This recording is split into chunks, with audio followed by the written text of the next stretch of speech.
I'll get started then. All right.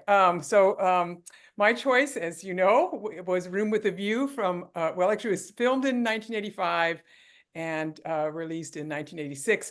I actually wanted to start, though, just say a couple of things about E.M. Forster, who wrote the original novel. He was an Edwardian novelist. He was born in London, died in, I think, Surrey, lived to be 91. He died in 1970.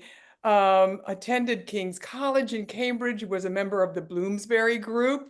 So he has some great credentials. He graduated from Cambridge in the classics and in history. He wrote Room with a View in 1908 and Howard's End, which is much darker. I almost chose that one, but yeah, then I said, no, I like Room with a View even better. But wrote Howard's End in 1910 and A Passage to India, one I actually read when I was in college as an English major. In 1924, Maurice, which really does explore homosexuality, E.M. Forster was gay, was written in the 19 teens, I think 1913 or 1914, but wasn't published until he died, published posthumously in 71. Wow. A great year, as we all know. His focus tended to be on class, which you see in this movie. You see it even more so in Howard's End, but you definitely see kind of issues around class, but also around sexuality, around humanism and cosmopolitanism, which basically is the inherent worthiness of all people. He had declined a knighthood, but he did get, I think, the OMC. He did get some other accolade from the royals. But you know, until her death, Forster lived with his mother her entire, from the time he was born until she died, which I thought was sort of interesting. He's an interesting person. And then the film Room with a View was made by Merchant Ivory. Merchant Ivory founded in 61, but I think their, sort of their heyday were the 1980s. And Merchant was Indian, and he was the producer. Ivory was American, and was the director. They did 3 films based on Forster novels: Room with a View, Howard's End, and Maurice. Somebody else did A Passage to India. They were considered primarily period pieces, with very lavish sets, as you probably noticed in this movie as well, and top British actors. So Room with a View, Helena Bonham Carter, it was her first theatrical appearance. Julian Sands, who, just died a couple of years ago, very kind of mysteriously. Maggie Smith, she did, I think she won the Oscar for Best Supporting Actress. Denholm Elliott, by just, Mr. Emerson. He won the Oscar for Best Supporting Actor. Then Daniel Day-Lewis, and is the biggest, British twit that I think has ever been portrayed on this. Yes. Rupert Graves, Freddie, with his floppy hair, and who you might recognize as having played Lestrade in the BBC, Sherlock Holmes, the Cumberbatch version. And of course, Judi Dench and Simon Callow, Mr. Beebe. And Room with a View is part of the Criterion Collection. It had a budget of $3 million, just a measly $3 million, and it grossed $21 million, so sevenfold. Yeah. Filmed in Italy and in England, nominated for Best Director, Best Film, won for Best Production Design. I read a quote that said, "Florence looks like a resplendent Renaissance utopia in this film." Supporting actor and actress, Best Adapted Screenplay, and Costume Design. My favorite quotes from the movie was, the first one is from Miss Catherine, one of the 2 spinsters. Things that are indelicate can also be beautiful. And then my other quote that I really love is when Mr. Emerson says, "At the side of the everlasting why, there is a yes and yes and yes." And I think the everlasting why is what that question mark is all about. The food one and the one behind the picture. So anyway, but that if you Google it, there's lots of different ideas about what that question mark means. My favorite scenes were the murder and the rescue, especially when the packet of photos are tossed and they float away. Of course, the bathe. Thank you, Jeff, for that Yeah. one. As Maggie Smith's character Charlotte, look away. Yeah. And Lucy puts up her umbrella, but then she's peeking over the top. And then the second kiss, when after Cecil has been reading from Miss Lavish's book. If you like this movie, and you can tell I do, there's a couple of deep dives that I want to recommend. Number one, it's called the Film Experience altogether, thefilmexperience.net. It's a blog in 3 parts with screenshots, and sort of the writer kind of sums up saying that this film's been unfairly characterized as a rather staid period piece when Room with a View is anything but that. He says it's sexy, it's funny, it's full of feeling, it's a great romance, it's a great comedy. And then the other deep dive, if you're interested, is in The Guardian, and it's an article called Why I'd Like to Be Julian Sands in A Room with a View. And that writer says the reason that she is actually a female writer, she would want to be Julian Sands, is embracing the eternal yes. He has his character that he plays of George has that easy physicality, which made me think about him sort of lounging on the grass while Cecil is standing, upright and stiff and reading. He lives with no reservations or hesitation. Again, the final scene, thank you, our other Jeff, for that one, in the window with Lucy. And she says when she has her moments of, sort of letting things go, she calls them her George Emerson moments, and they're very liberating. So that's everything I prepared to talk about. Hope I didn't go too long. I would love to hear what those of you think, and also why you chose the screenshots that you chose. Well, I wondered what the question mark was about, and I didn't do enough research, I guess, to really understand what it was about. But I don't know, maybe you can enlighten me. But that's why I chose that. The one on the back of the picture, more so the food one was kind of gross. But I thought this was a beautiful love story. I love the opera music that they played, especially at the beginning. I've forgotten the name of those. I know it's Puccini. Yeah. And then I learned a new word, Baedeker. Never heard that before. A tourist guide. I went, what? Oh, yeah. Look that up. Oh, yeah. Many humorous parts. And if you were paying attention, you would have caught this. But a couple of them that I enjoyed was when Mr. Emerson gave one of the Allen sisters the cornflowers and proceeded to put them into her hair. She had them all over her hair. Then she had a necklace made out of them as well. And she just thought she looked beautiful. I got a kick out of that. And then the one, I guess he was a vicar, Mr. Eager, was telling a joke and talking like a Texan. He had the Texas accent while he was telling. It's like, really? This guy nailed this. It was fun. So, yeah, you already touched on some of the things about George. That he caught Lucy when she fainted in the plaza after the fight, when she saw the blood and everything. And then there was his creed of beauty, joy, and love. He climbed up into, I think it was an olive tree, and he's up there shouting, of course the tree breaks and he falls down, but still that was his creed. And I think there may have been some other points that he used that as well. And then he called meeting Lucy in Florence fate. He totally believed that that's what it was. And I was just like, oh, he stole my heart.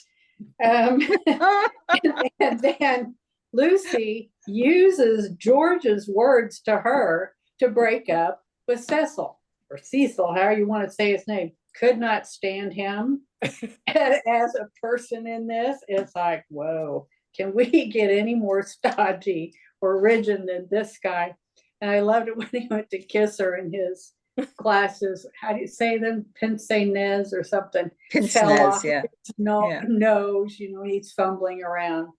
Yeah. So that leads me to the pond scene. As soon as Freddie asked George, immediately upon meeting him, would you like to go for a bathe? So you have Freddie and George and Beebe, was that his name, all in the pond. So I did a little more research and I'm going, Freddie's gay.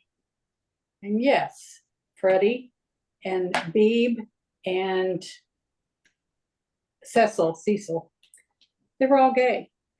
And you see at the very end, Freddie was with Cecil in the carriage as they were riding away after Lucy had broken up with him. So Cecil, he was arrogant, self-absorbed, narcissist, doing whatever mama told him to do, to be with the highest class of people with the most money. And oh gosh. And then you had poor Charlotte. How many times they said that? And she was always making change, and I'm not so sure that wasn't some kind of a gig that she came out ahead on. But there was no proof of that. But she was kind of a mess. And then I also loved Eleanor Lavish and how she wrote about George and Lucy kissing in the barley field with the poppies and made that part of her book. So then Lucy knew that Charlotte had told Eleanor about that happening, but it was still beautiful. So I loved her as well. So great pick. I had a great time with it. I'm glad. Thank you. You're welcome. I thought it was funny that 25 years later that Helen Bonham Carter and Maggie Smith were on Harry Potter together trying to kill each other. Yeah. True. Oh, That's right. mhm. Yeah. I know Helena Bonham Carter, she's such a, she has such a broad range in terms of the characters that she can play. But I think she did a great job physicality wise in this movie too. Like when she's, coming up to the barley field, but she's being led by the Italian guy that had driven the carriage. Right. And it's just very clumsy and, awkward and, kind of in her jerky in her movements, not at all graceful or, it doesn't feel very, very lovely. But just a lot of the way that she used her body in this movie, I think she did a really, really great job. Anybody else? I didn't watch it real hard. I'm not sure I understood what was going on, what the message was and all that. I did enjoy watching a lot of our actresses when they were young, and seeing this group of actors and actresses. But it might be a kind of movie that you come back and watch again and reflect on it and enjoy it even more. But I mean, it started with the father trying to set his son up. Is that right? So is that kind of?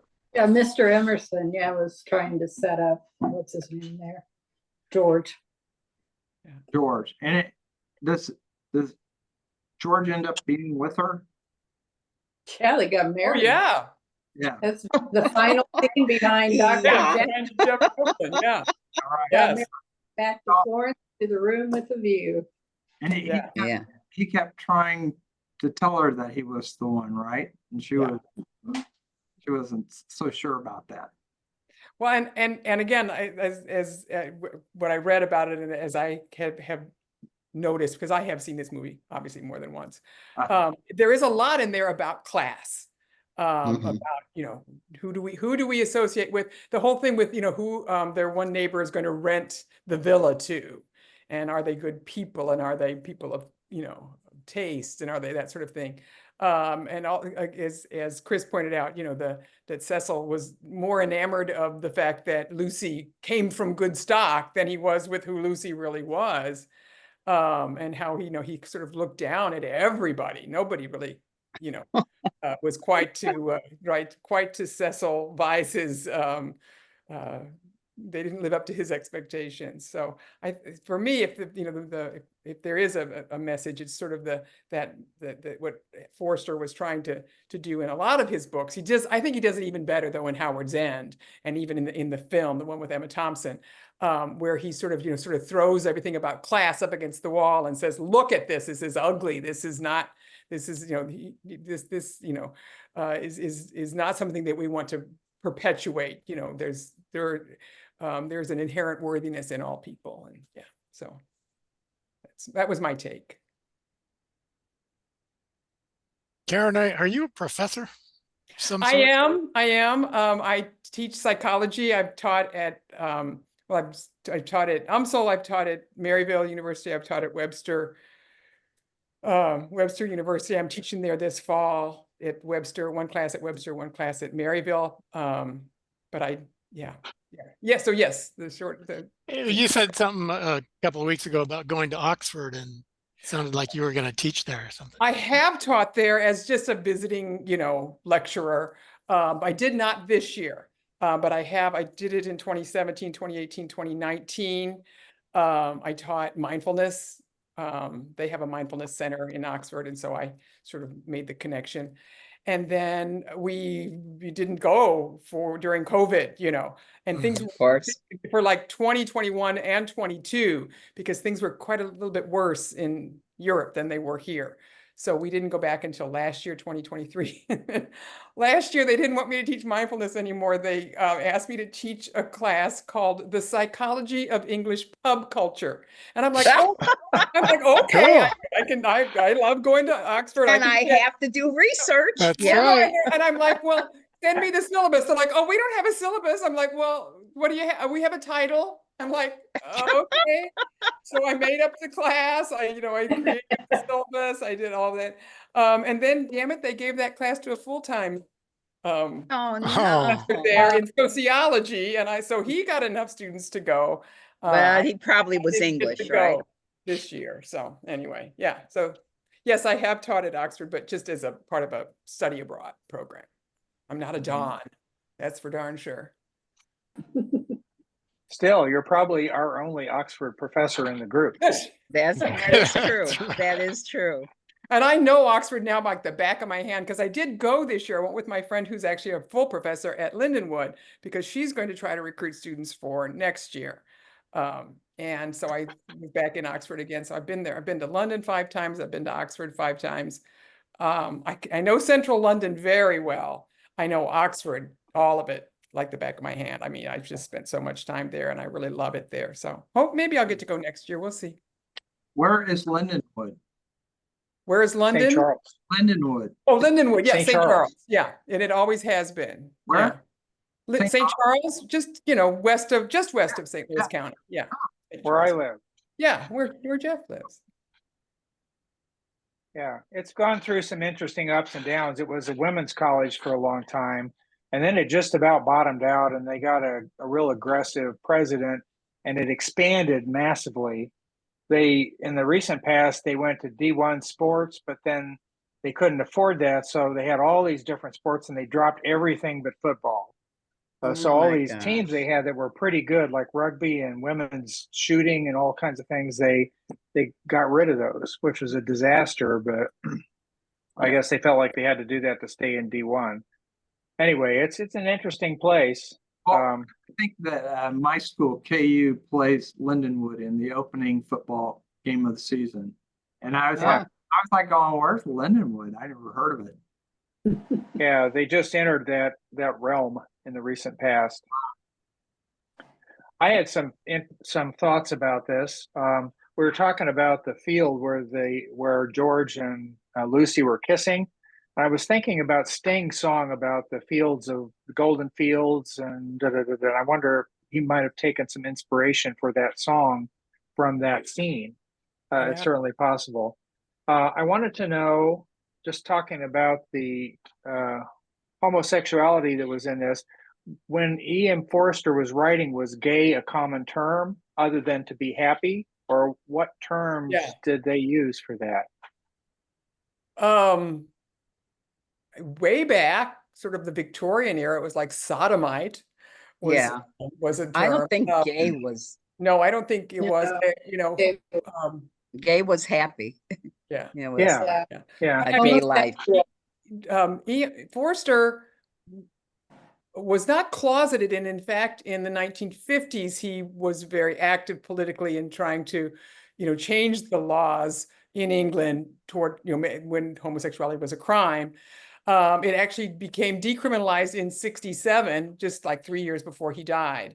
So he didn't, he wasn't closeted, but at the same time, at least in his novels, and I haven't read his short stories. And I when I did my research on him recently, I didn't realize he has like 2 or 3, short, rather large short story collections that I would like to. I'm going to look for those and look at those and see what sort of themes he chose for his short stories. He wrote a lot. He only wrote the 4 novels, but he wrote, a biography. He wrote some criticism. He wrote short stories. He was a prolific writer. Early in our movie club history, I recommended Finding Forrester, which is a completely different thing. Yeah. But it was kind of like more like a J.D. Salinger story or something like that. Oh, but okay. it's interesting that they chose that name for that guy. I thought that some of the characters in this, and I think it probably reflects the time when it was written, but they were kind of archetypal characters. There was the twit, there was the romantic, there was the class stuff going on and so forth. But I thought you couldn't characterize a twit any better than you could Cecil. I mean, he was just. And then the ladies were they were proper, but at the same time they would peek over the umbrella to see the guys bathing. It points up the kind of the 2 standard thing. I did think this had kind of a similar plot to other stories that have had people meet at someplace foreign and then they get back together some other place, but their circumstances are different and they have to come to terms with what's the truth for them, because when they went back into their home area, they already had kind of a social structure there that they had to basically get over before they could achieve happiness, whatever. I thought the deny, give in idea was pretty funny. The time when Lucy was talking to George, called him into the study, read him the riot act. He told her all that verbiage, and then she digested all that and decided, yeah, he's right, and then used all that verbiage back to Cecil. That was pretty good. Yeah. And Cecil's work creed. I don't work. As long as I'm not bothering anybody, I should be fine. Oh, wow. What a class thing that is, I'll just cruise here. Right. Yeah. So that's what I observed. So why did you decide to choose that as that screenshot as your background? Well, I thought that summed up the resolution. It was kind of like a note, chord coming into resolution is like, okay, this has all been moving in this direction along. Plus, it's beautiful. The tower is right behind him, and the dome is over here. And so it was kind of everything all at once. Yeah. I agree. I was saying I had to give Karen kudos because I was so wondering what you guys would think about this movie. From the moment it opened, of course I had seen it before and loved it, but from the moment it opened with the filigree titles, with the chapter titles, all of that, plus it being kind of being a period piece, plus it having kind of melodramatic characters, I was just wondering, would you guys hate it? Would you think this is a chick flick, or however, or would you really like it? And so I'm glad to hear that that you guys thought it was interesting and good. I loved it, and probably I can say what Chris said. There are so many things in it, but what I really loved were the characters. And Daniel Day-Lewis, I think you can see what a phenomenal actor he is to play someone like that, and then play Last of the Mohicans, or Abe Lincoln, or all the million things he's Gangs done. of New York. Oh my gosh. Yeah. So New York, yeah. exactly. I mean, talk about, so he was amazing, and he did it so perfectly. He is the ultimate prig. Maggie Smith, of course, she's so phenomenal in everything she does. Nobody can deliver a line like her, and she's just she has this quality of that prudishness that is it's just so Maggie. It's so good. Her Miss Jean Brodie, different, but that quality. There was something that let me see. I had written something down. You think I can find it? Absolutely not. Anyway, well, I loved it, and but I love period pieces, and that's what I was wondering if you guys liked the period piece, or did it? I think I know what I was going to say. One of the things that I think is so important for anybody, the first time that you go to Europe, in my opinion, the first time you go, it opens you up. There's nothing like travel to open when all of a sudden you're the foreigner and you are opening yourself up to other people, other places, being not sure. I think it just opens up your mind exponentially. And I think all travel does that, but especially when you go to a country where you might not speak the language or whatever.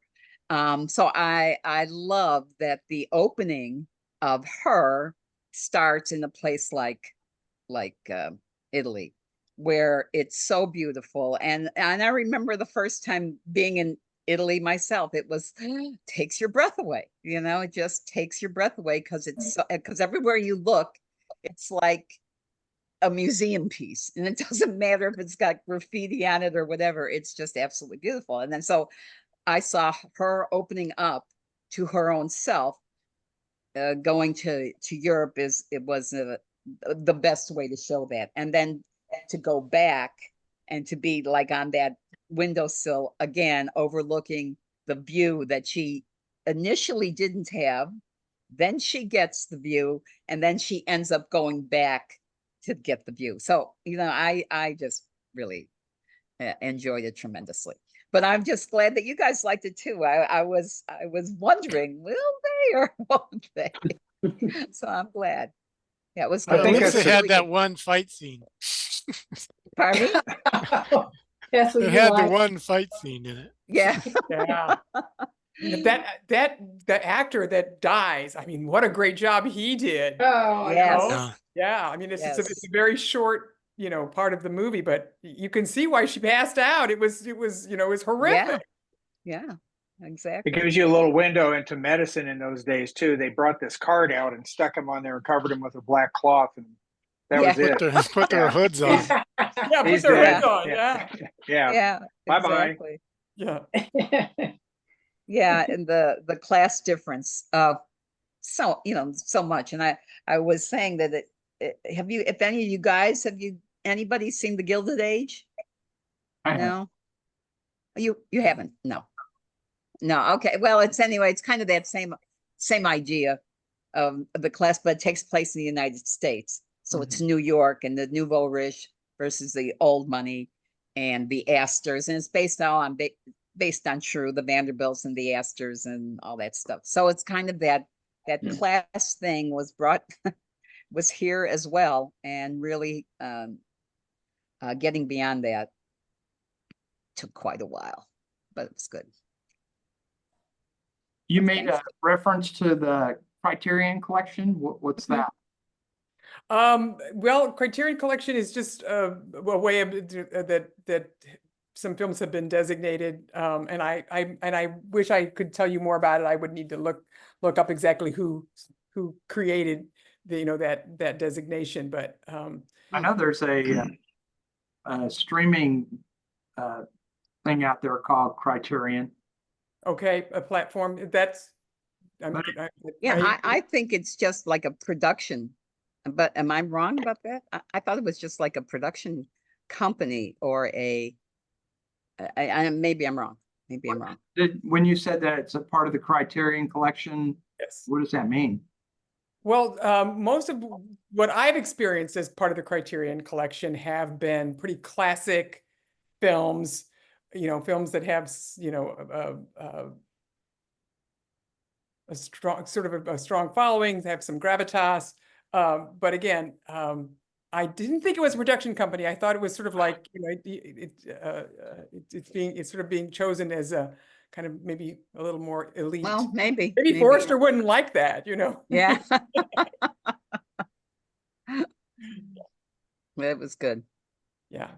Mike Sanders would probably be able to give us a really good answer to that. And gosh darn it, he's not here this time. Yeah. So. Yeah, but he probably could. That's true.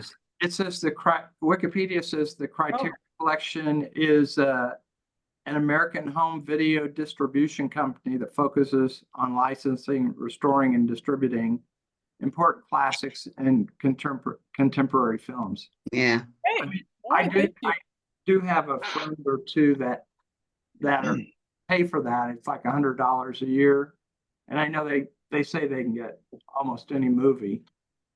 So I thought it was pretty wide open, but anyway, I guess that's what that means. Yeah. Yeah, I thought it was something. Yeah. Like that. Maybe better access to classics than some other. Probably. routes. Yeah. Yeah, I think that's right. Mm-hmm. So Bill, why did you choose the background that you have? The screenshot? Well, I mean, I was looking for something I didn't think anybody else would have. I didn't. Okay. The one that Jeff had, but besides that, I think it was like a scene where it started to bring some of these characters together. Mm-hmm. I just remember them being.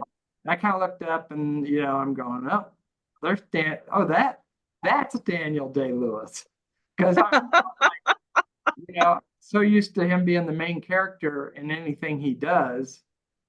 I mean, he was a pretty major character, but in this, he was, it didn't remind you of Daniel Day-Lewis. I mean, and I wonder how he liked not being the main person in a film, because I never seen him. I think this was his first foray, isn't it, Karen? I think that was his first. I don't know about that. I know it was for For Helen and for Helena Bonham Carter, but I don't know. Right. About I think it was, or he is, if it's very early career, yeah. Very early for him, yeah.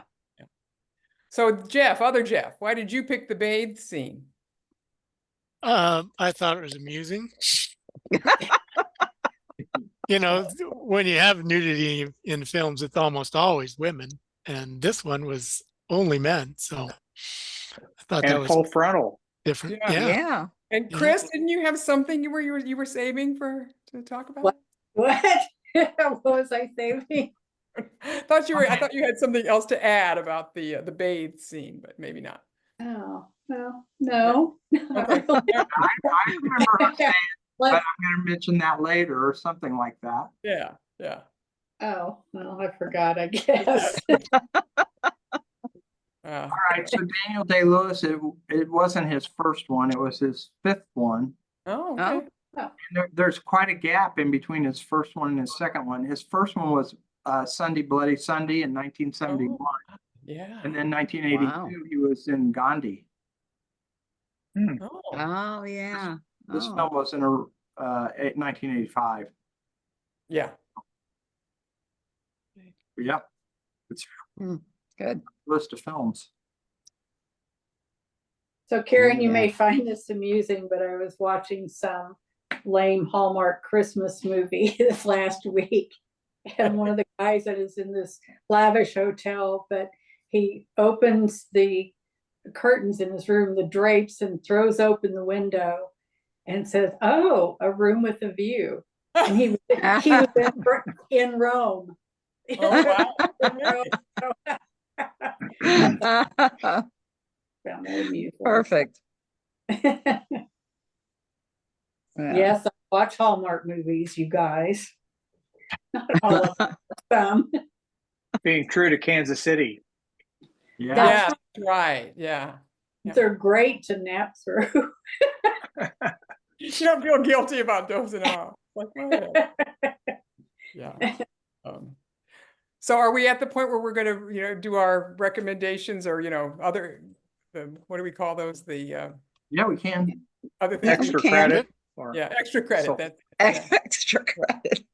So I have one this week. I watched it. I believe it was on Prime. I always get Prime and Netflix. It was either on Prime or Netflix, but it was free. And it's called Brats, and it's a documentary. It's Andrew McCarthy, who was part of the Brat Pack, going out Yeah. and interviewing other members of the Brat Pack and talking about what it was like then and how that affected their careers and their relationships with each other and that sort of thing. You get to see everybody from the Brat Pack and some that are sort of ancillary, except for Judd Nelson. He was young. What was it called? Brats, Brats. R-A-T-S, Brats.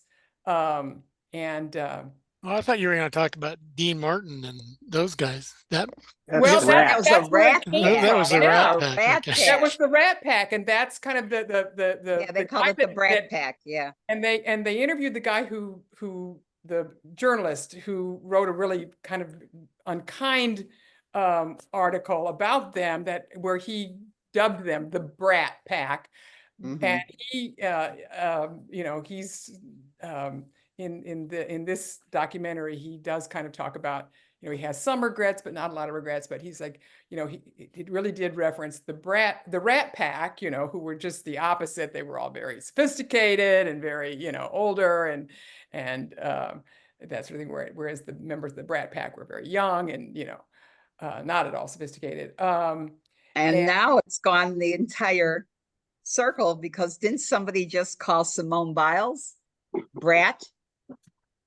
I don't know. And that means like good. Like So- good. Oh, okay. So it's gone the entire circle. But I mean, I think they felt like that their youth had been used against them. Yeah, right. It was. In Yeah. that regard. And then there are other, like it's sort of some of the people that were ancillary to it. The guy that was in Pretty in Pink, and also in 2.5 Men, I can't think of his name, but that actor, he was sort of, he was like, I wasn't in the Brat Pack. And there were some others basically the same thing. They're like, nope, I wasn't in the Brat Pack. Charlie Sheen.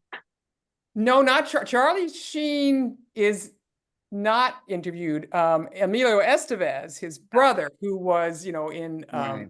Breakfast Club, Mhm. he's interviewed.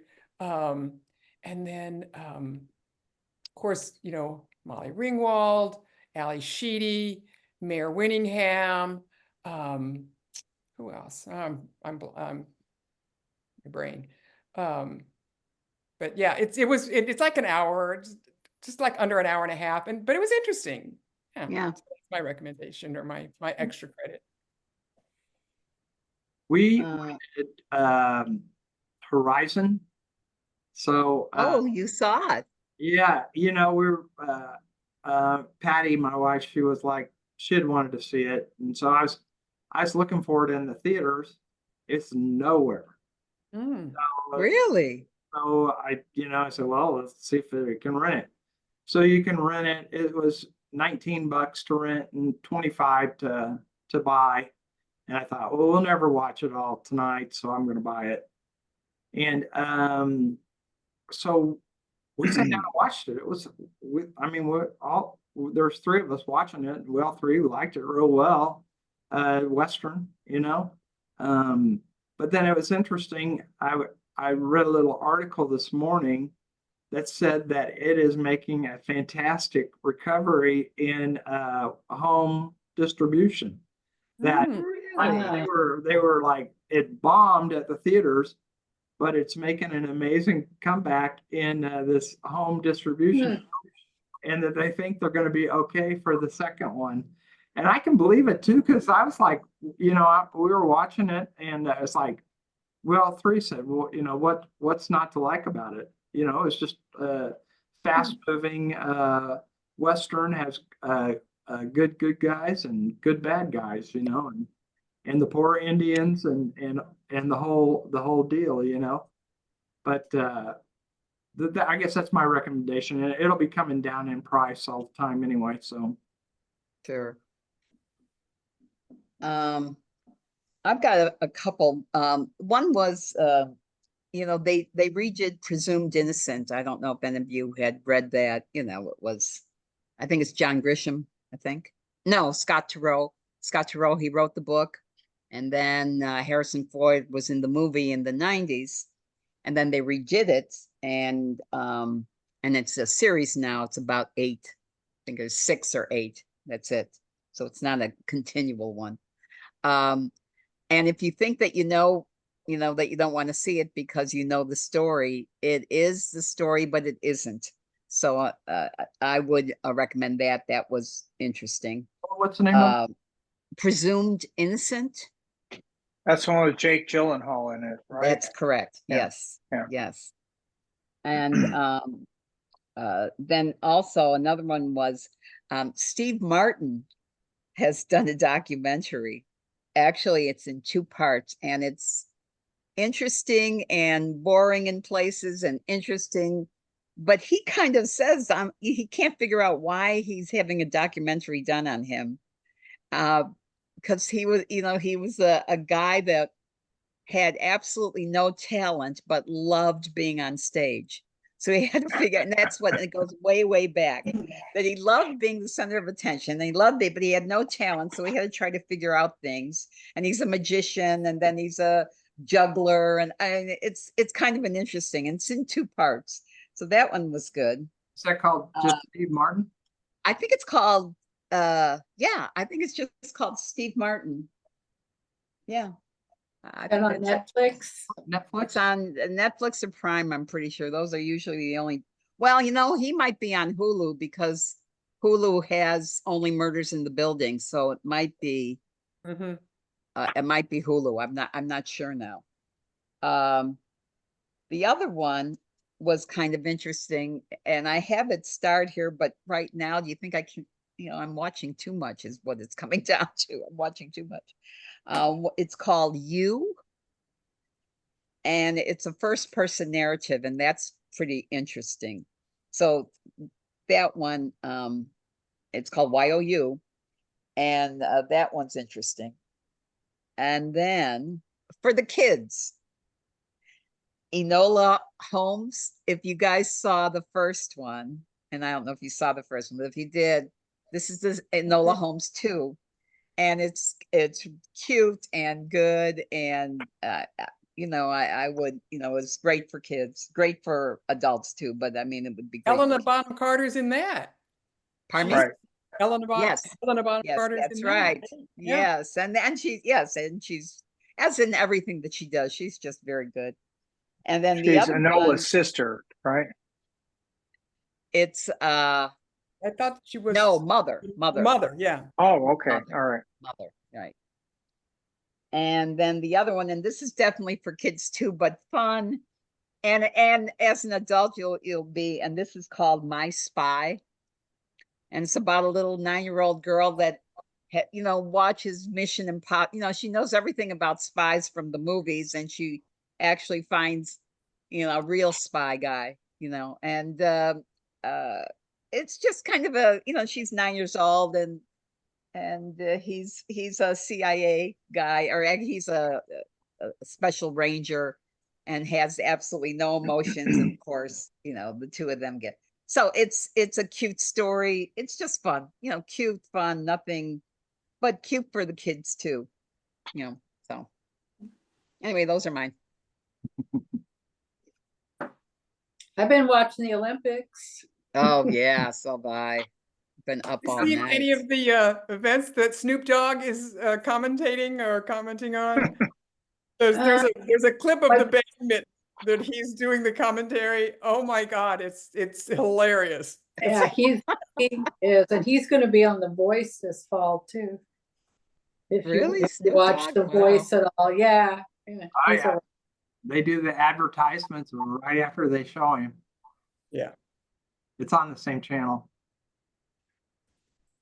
Oh, I wanted to cry when the girls, gymnastics, the women's gymnastics team, all of them, I don't know if you guys saw it, that all four of them mistakes. One of them even fell. So it was just so sad because this was supposed to be their, redemption tour. And because Simone left, when she was in Tokyo, she left. She came back. She's done phenomenally. Don't get me wrong, but this one particular, and they were doing floor exercises, and all of them, either they went out of bounds or they fell, or they didn't win. Or they didn't get beyond where they were supposed to be. Not So a that good was kind of sad. Pardon me? Not a good night. They did pretty good last night. I was watching last night. They were Yeah, I am on some things, but this was the floor exercises.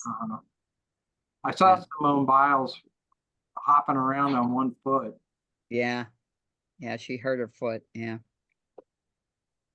Well, And oh, sorry. Go ahead. no, go ahead, dear. No. I was just going to say, what about the pick for next week? The pick. I have the pick. So Oh, I didn't put a lot of thought into this. So but so I was looking through Netflix and I came across this one that looked interesting to me. But I have kind of a sick sense of humor. So it's called I Care a Lot. It's described as a dark comedy thriller. It stars Rosamund Pike and Peter Dinklage, who I like a lot. And it's the Rosamund Pike character is a scammer exploiting the legal system to defraud older adults. So, I've seen that. It's really good. I mean, it's oh yeah, good. points Okay, points up something that's going on in our culture. Good. And it's on Netflix, you say? Jeff? yeah. Mhm. Okay. Well, I won't be here next week. I'll be up in Minnesota with my family. We're going up to Excelsior just to get away from the heat and have some family time together. But I will be back the week after that. So Okay. All right. And I think I've got it the week after, don't I, Bill? I think I'm next after Jeff. Probably Bill, Oh, no, Bill and Bill. then me, I think. You're right. You're right. So I got I'll 3 do more. our Okay. ABCs. Yeah. That's right. Okay, I get those mixed up. What can I tell you? Okay. I'll put out a list if y'all want me to, alphabetical order. I have to have one myself to look at. If that's what we need, we seem to get confused, A, B, C, D, Yeah, well, D, J, K. mea culpa, mea culpa.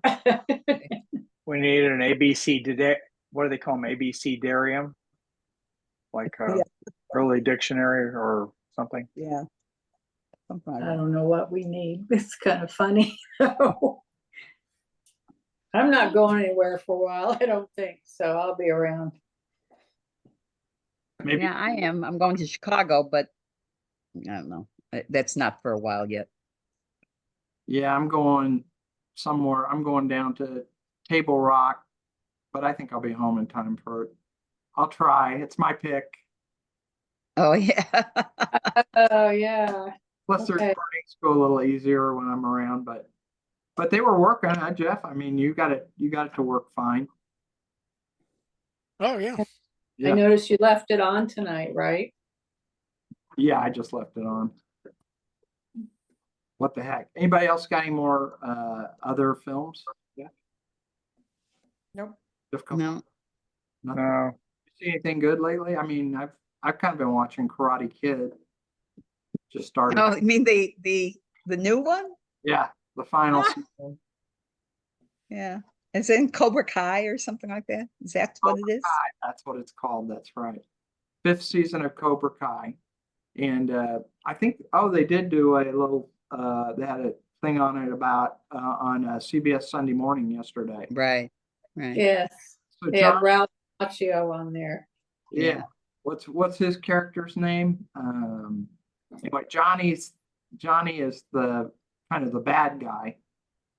But they're saying in Cobra Kai that Johnny was the abused one and Ralph Macchio's character was the entitled one. So they're Hmm. kind of flipping the script here, you know. And I don't know, there's some good messages in it. Of course, all the kids, you know, that all of us that have kids that are that age, they all love Karate Kid anyway. So that's what I'm doing. I'm watching it with my kid, you know, my 40-year-old child now. Oh, But- that's, Wax on, wax off. yeah, Yes. yeah. You got it. Bill's been practicing. I had him out there right. he painted my garage yesterday. I was like thinking about that. You know, That's funny. That's this one. Sure, Yeah. Painting the fence. Yeah, that's right. That's the Tom Sawyer reference. Mm. and like Yeah. Jeff, he might be too young to remember Karate Kid. No, I saw Karate Kid. But you weren't very old. My kids were like 10. Oh no, yeah, you're always like, I'm getting you mixed up with my kids' age. You were in your 40s or something, 30s. Yeah. I like Ralph Macchio on Crossroads. That was pretty cool with Steve Vai playing the devil's guitar player, and that was fun. Oh, I never saw that. You say you saw him play? Or, Well, it looked like he was playing. He wasn't really, but he did a pretty good job of faking it. And then Steve Vai was playing the devil's guitar player, and they had the face off, kind of like the devil went to Georgia kind of thing. And Steve Vai's a pyrotechnical guitar player, so it was a pretty interesting thing. But it was about Robert Johnson, really, who is the prototypic blues guy. And then they went looking for him to find his lost song, which on and on about that. It's kind of a heavy music themed thing. By the way, Helena Bonham Carter did play the piano in Room with a View. That is actually her playing. Oh, Wow. Yeah. Very She's good. good. yeah, she was. She was. all right. Well, Well, I guess somebody has something else to add? no. Oh, I guess we lost Mike Mahoney. Yeah, Oh yeah, where'd you go? Yeah, Well, it's political season. He probably got pulled away to something. Well, Well, that he was here in the could be. beginning, but his internet was giving him trouble. Right. Ah, I think Yeah. he just gave up. Yeah. Yeah. Yeah. we got to Oh, that's too bad. need to get him hooked up. Yeah. All right. Yeah. Same as Surprising. Steve, so. Have a good week. Yeah, everybody have a good Yeah. week. Stay cool. All right. All right. Bye. Everybody, See you, bye. buddy. all.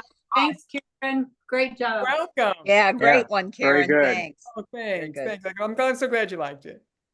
Bye. You did.